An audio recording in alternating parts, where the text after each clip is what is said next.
Hello everybody, I hope you're well. Well, today is ANZAC Day in Australia. It's a very early morning, just to let you know, for those of you who don't know what ANZAC Day is. On 25th April 1915, Australian and New Zealand troops, as well as many Commonwealth troops, including some British troops, South African, Irish and Canadian troops, stormed the beaches at Gallipoli in Turkey to try and fight the Turks in order to get a route into Europe and sort of break through Turkish lines. During the battle, more than 10,000, in fact around 12,000 Australian and New Zealand troops were killed. Very much a defining day in Australian history, because beforehand, before the Battle of Gallipoli, Australian troops were very much fighting for the British Empire. And it's often said that Australian and New Zealand ANZAC troops went to war as British soldiers, but came back as Australians and New Zealanders. And I think that's very true. It helped define the Australian nation. But nowadays it's also a chance not just to remember those who died during the storming of the beach on ANZAC Day, 25th April 1915, but also those not who just died, say, on the Somme and in other battles in the First World War, but also in the Second World War, in Vietnam, Korea, the recent Gulf War, the war in Iraq, in Afghanistan, wherever, who have died in wars, and not just Australians and New Zealanders, but for me, people all over the world who have died in battles. It's to remember them, the sacrifices they gave, and often it's their sacrifices that help allow us to be here. But whatever's happened in the past, war is a waste of life. And for most of us, ANZAC Day here in Australia is a day where Australians of all ages come together.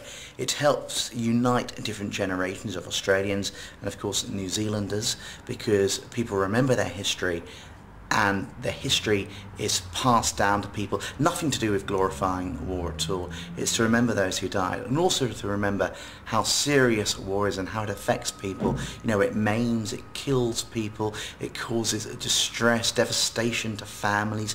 Many people say during the ANZAC Day storming of the beaches at the Dardanelles and Gallipoli, many of them had never even left their own towns, let alone left their own families or Australia, and many were killed or injured thousands and thousands of miles from home.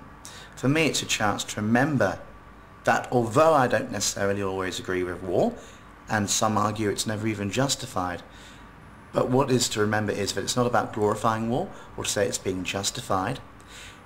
It's to remember the losses of those who died, the effects it had on people's families and friends, and also to remember those who gave their lives and are still alive, but put their lives on the line for Australians. And also, of course, to give thanks that many of us here, including myself and my friends, are not in the situation of those young men in the trenches for months on end, having to put their lives at risk and their lives on the line, as many soldiers still are. So it's to give thanks. It's also a way of uniting different generations. It's also to keep history alive, because for us to remember how serious life is and to put life in perspective, sometimes we have to remember the loss of lives that have taken place in previous times, and sadly still today. So for me, ANZAC Day is a very important day. And whilst this weekend there might be lots of parties on, or I'll go out and have fun, what I will do is spare a lot of today, Friday the 25th of April, thinking about those who sacrificed their lives at Gallipoli, and also those who gave their lives in many other wars on different sides. So for me, it's a chance to remember, and a chance for Australia and New Zealand to remember, lest we forget.